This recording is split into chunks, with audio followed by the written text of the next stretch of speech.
स्वागत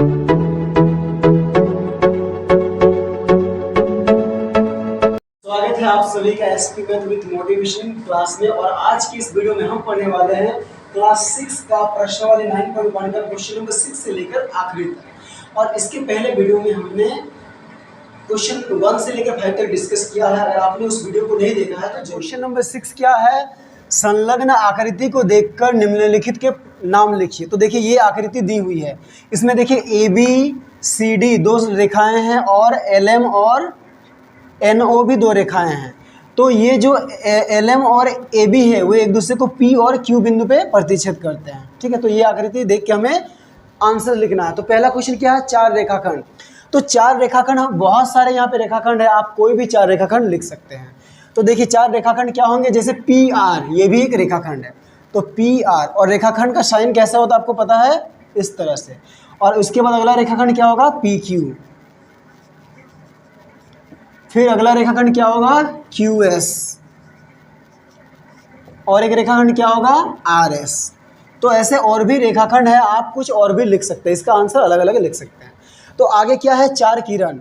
किरण पता है क्या होता है, एक बिंदु से शुरू होके एक और बढ़ते जाती है। तो देखिए पहला किरण हम लोग लिख सकते हैं AP भी किरण, PA एक किरण है, PL भी किरण है, RB एक किरण है, RN भी एक किरण है। तो बहुत सारी किरणें हैं, तो आप कोई भी चार लिख सकते हैं। तो पहला कि हम लोग किरण क्या लिखते हैं, PA।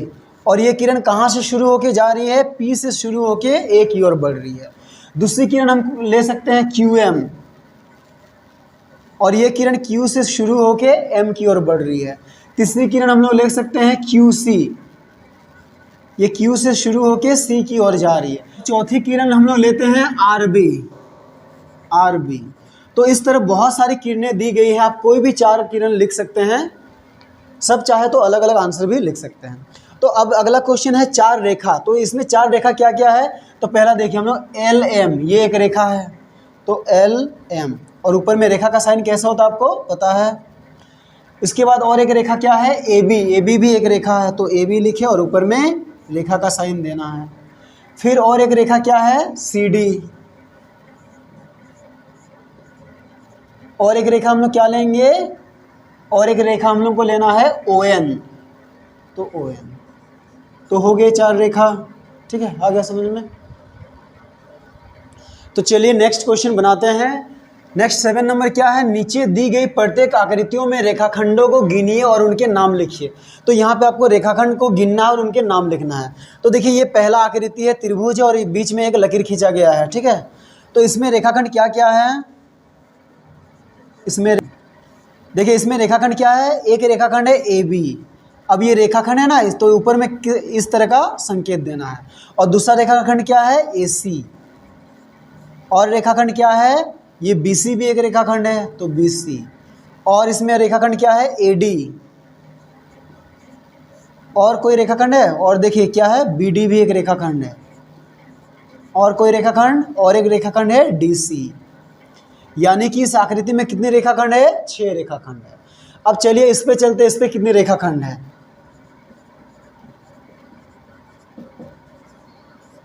तो देखिए इसमें पहला रेखाखंड हम लोग कहाँ से स्टार्ट करते हैं, यहाँ से DA एक रेखाखंड है, पहले किनारे वाला लिख लेते हैं। फिर क्या, AB भी एक रेखाखंड है। उसके बाद BC भी एक रेखाखंड है। फिर उसके बाद CD एक रेखाखंड है। इसके बाद देखिए, इसके बाद ये BD भी एक रेखाखंड है, या DB एक रेखाखंड है। और उसके बाद A से लेकर C तक AC भी एक रेखाखंड है। इसके अलावा और भी यहाँ पे रेखाखंड है, जैसे OD भी एक रेखाखंड है। उसी प्रकार OB भी क्या है, एक रेखाखंड है। वैसे ही OC भी क्या है, एक रेखाखंड है। और रेखाखंड क्या है, OA एक रेखाखंड है, और OC भी एक रेखाखंड है। तो यानी कि इस आकृति में कितनी रेखाखंड है, 10 रेखाखंड है। ठीक है, अब नेक्स्ट देखते हैं थर्ड नंबर में, ये स्टार बना हुआ, इसमें कितने रेखाखंड है। तो देखिए इसमें रेखाखंड क्या क्या है। इसमें पहला रेखाखंड हम लोग लेते हैं TS। दूसरा रेखाखंड लेते हैं TU।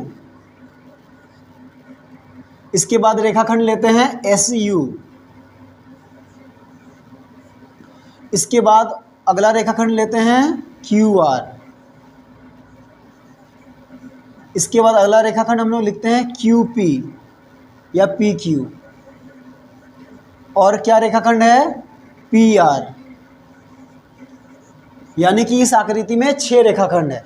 इसमें ये यहाँ से लेकर यहाँ तक एक रेखाखंड नहीं है, क्योंकि यहाँ पे कोई बिंदु नहीं है। अगर मान लीजिए यहाँ पे कोई बिंदु रहता तो ये भी एक रेखाखंड हो जाता। चूँकि यहाँ पे और ये सब में कोई बिंदु नहीं है, इसीलिए वो सबको हम लोग रेखाखंड नहीं मान सकते। तो इस आकृति में क्या है? सिर्फ 6 रेखाखंड है। ठीक है, आ गया समझ में? तो चलिए अब नेक्स्ट क्वेश्चन बनाते हैं। नेक्स्ट क्वेश्चन क्या है? रेखा PQ की संलग्न आकृति के संदर्भ में बताइए कि निम्नलिखित कथन सत्य है या असत्य है। तो PQ एक रेखा है, इसको देख के हमें लिखना है कौन सही है और कौन गलत है। तो पहला क्वेश्चन देखिए, M किरण OP पर एक बिंदु है। OP किरण मतलब O से शुरू होकर P की ओर जा रही है। तो देखिए OP किरण O से शुरू होकर P की ओर जा रही है, तो उस पर M एक बिंदु है, तो ये क्या है? सत्य। अब अगला क्वेश्चन क्या है? किरण OP किरण QP से भिन्न है। किरण OP मतलब O से शुरू होकर P की ओर जा रही है, और QP मतलब Q से शुरू होकर P की ओर जा रही है। OP मतलब O से शुरू होकर P की ओर जा रही है, और Q मतलब और QP क्या है? QP जो है Q से शुरू होकर P की ओर जा रही है। तो क्या ये अलग है? नहीं, ये दोनों सेम है। तो यहाँ पे क्वेश्चन क्या बोला कि ये दोनों अलग है, तो ये क्या होगा? असत्य। ठीक है, अब अगला क्वेश्चन है, P और Q रेखाखंड PQ के अंत बिंदु है। तो रेखाखंड आप जानते हैं जिसके 2 अंत बिंदु होते हैं। अगर PQ एक रेखाखंड है तो उसके 2 अंत बिंदु क्या होंगे? P और Q ही होंगे। तो वही बोला है P और Q। देखिए PQ, ये P और Q को अब क्या मानना है? रेखाखंड। अगर ये एक रेखाखंड है तो इसके 2 अंत बिंदु होंगे, और इसके 2 अंत बिंदु क्या है? Q और P है। यानी कि ये कथन क्या है? सत्य है। अब अगला क्वेश्चन है, बिंदु Q रेखाखंड PN पर स्थित है। तो सबसे पहले हम लोग ढूंढते हैं रेखाखंड PN। रेखाखंड देखिए PN, यहाँ से यहाँ तक PN रेखाखंड है। तो क्या यहाँ से यहाँ तक में बिंदु Q है? नहीं है। बिंदु Q क्या है? उससे आगे है, बाहर है। तो ये क्या हो जाएगा? असत्य।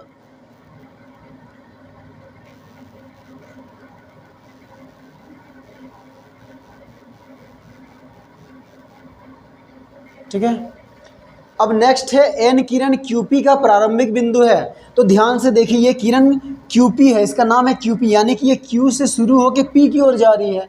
यानी कि ये शुरू ही Q से हो रही, तो इसका क्या प्रारंभिक बिंदु N हो सकता? नहीं हो सकता है, इसीलिए ये भी क्या है? असत्य। अगला क्वेश्चन है, OP एक रेखा है। OP देखिए, OP क्या OP एक रेखा है?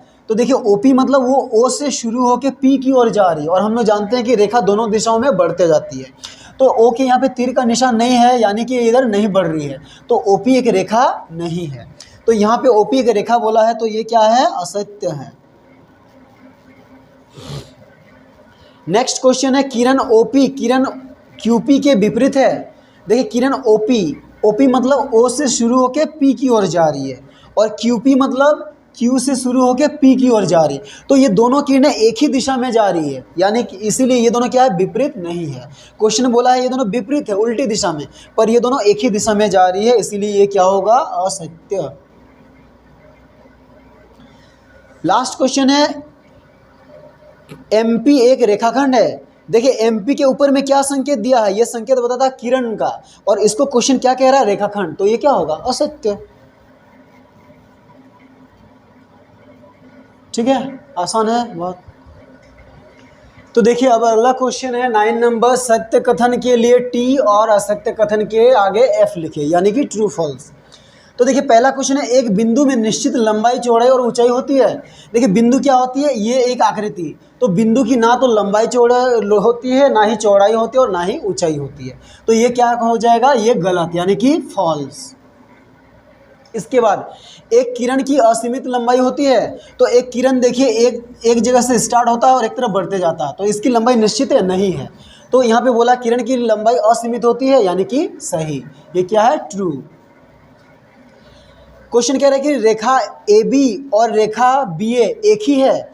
देखिए ए बी रेखा मतलब ए की तरफ ये तीर का निशान बता रहा है, ये इधर भी बढ़ रहा है और इधर भी बढ़ रहा है, और बी ए के ऊपर भी ये संकेत है, मतलब ये इधर भी बढ़ रहा है और इधर भी बढ़ रहा है, यानी कि दोनों रेखा क्या है, दोनों चीज़ एक ही है। तो ये क्या होगा, ट्रू, यानी कि सत्य। अब एक किरण ए बी और किरण बी ए एक समान है, तो देखिए किरण ए बी जो है ना वो ए से शुरू हो रही है और बी की ओर जा रही है, और किरण बी ए क्या है, वो बी से शुरू होकर ए की ओर जा रही है, तो ये दोनों एक समान नहीं है, अलग अलग है, तो ये क्या होगा, फॉल्स। अगला क्वेश्चन है, रेखाखंड ए बी और रेखाखंड बी ए समान है, तो हाँ रेखाखंड ए बी है, मतलब इसका एक अंत बिंदु ए और इसका एक अंत बिंदु बी है, और बी ए में भी एक अंत बिंदु क्या है, बी, और एक अंत बिंदु ए, तो ये दोनों क्या है, समान है, तो ये क्या होगा, ट्रू। तो चलिए अब आखिरी क्वेश्चन बनाते हैं जो कि बहुत ही आसान है। इसमें क्या करना है, नीचे दी गई लंबाई की रेखाखंड आपको खींचना है। रेखाखंड समझते हैं, पहला दिया है 8.3, तो स्केल में आपको क्या करना है, 0 से 8.3 तक एक लकीर खींचना है। देखिए स्केल में आप देखें ये यहाँ पे 0 है और 8.3 कहाँ पे होगा, ये 8 जहाँ है उसके बाद छोटा 3 पॉइंट है, तो 1 2 3 वहाँ पे पॉइंट, और ऐसे खींच दीजिएगा, ठीक है। तो ये हो गया 8.3 सेंटीमीटर।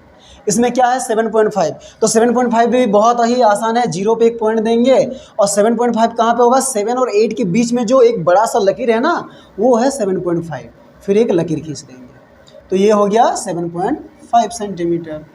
और 6.8 के लिए क्या करना है, 0 पे पॉइंट देना है, और 6 के बाद देखिए 6 और 7 के बीच जो बड़ा लकीर है वो 6.5 है, और उस बड़े लकीर के बाद 3 तो छोटा छोटा पॉइंट लेंगे तो कहाँ पे पहुँचेंगे, 6.8 पे, तो ये 6.5 है, मान लें 7 8, तो ये हो गया 6.8।